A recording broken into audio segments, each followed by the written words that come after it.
Welcome to my channel. இன்றைக்கி நம்ம பார்க்க போகிற ரெசிபி மொச்சக்கொட்டை கருவாட்டு குழம்பு. அதுக்கு தேவையான பொருட்கள் என்னென்னு பார்த்துருவோம். நான் 180 மொச்சை எடுத்திருக்கேன். இது நைட்டே வறுத்துட்டு ஊற வச்சுருக்கேன். பச்சையாகவும் போடலாம், ஆனால் வறுத்துட்டு போட்டால் கொஞ்சம் வாசமாக இருக்கும். அதுக்கு ஒரு 10-15 நகர கருவாடு எடுத்து வச்சுருக்கேன். அதுக்கு 50 புளி வச்சுருக்கேன்.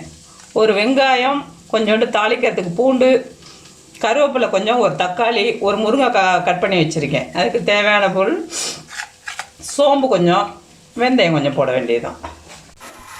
இப்போ தாளிக்க ஆரம்பிச்சிடும். அதுக்கு தேவையான எண்ணெயை ஊற்றுவோம். எண்ணெய் சூடாயிடுச்சு. கொஞ்சம் சோம்பும் வெந்தயமும் போட்டுக்குவோம்.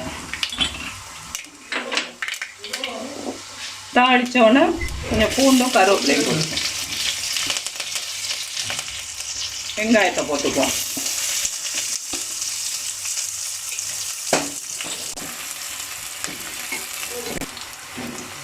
இப்போ வெங்காயம் வதங்கிடுச்சு. இப்போ தக்காளி போட்டுருவோம். அதுக்கு தேவையான உப்பையும் போட்டுருவோம். குழம்புக்கு தேவையான உப்பை போட்டுக்குவோம்.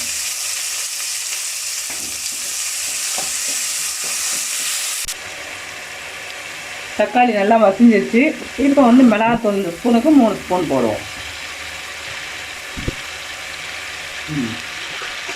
நல்லா வதக்கிட்டு நல்லா எண்ணெயில் வதங்கினோன்னா புளியை ஊற்றிடுவோம். அதுக்கு தேவையான புளியை ஊற்றிடுவோம். புளிக்கரைசலை புளிக்கரைசை ஊற்றினோன்னே இந்த முருங்கைக்காயும் மொச்சக்கொட்டையும் போட்டு மூடி வச்சுருவோம். நல்லா கொதிக்கட்டும்.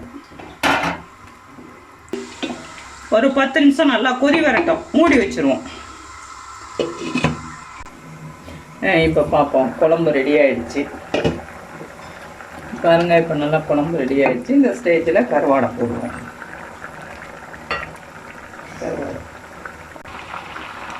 கருவாடு போட்டாச்சு. இப்போ 3 நிமிஷம் கொதி வந்தோன்னா ஆஃப் பண்ணிடுவோம். குழம்பு ரெடி ஆகிடுச்சு. இப்போ ஆஃப் பண்ணிடுவோம். இப்போ மொச்சக்கொட்டை கருவாட்டு குழம்பு ரெடி ஆகிடுச்சு. எங்கள் குடும்பத்தில் உள்ளவங்க எல்லாருமே இதை விரும்பி சாப்பிடுவாங்க. நீங்களும் ட்ரை பண்ணி பாருங்கள். லைக் பண்ணுங்கள், சப்ஸ்கிரைப் பண்ணுங்கள். Thank you. Tell me pretty lies, look me in the face. Tell me that you love me, even if it's fake.